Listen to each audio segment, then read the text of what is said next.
You ask Tiger to solve. This deals with linear equations with one unknown. The final result is j equals 7. Let's solve it step by step. Simplify the expression. Expand the parentheses. Simplify the arithmetic.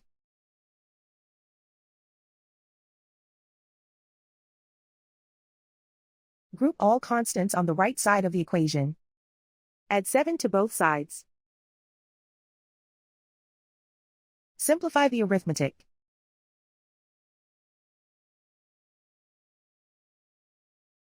Isolate the j.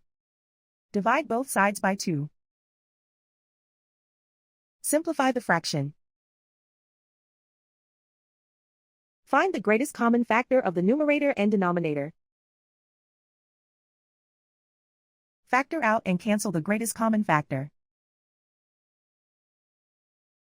And so the final result is j equals 7.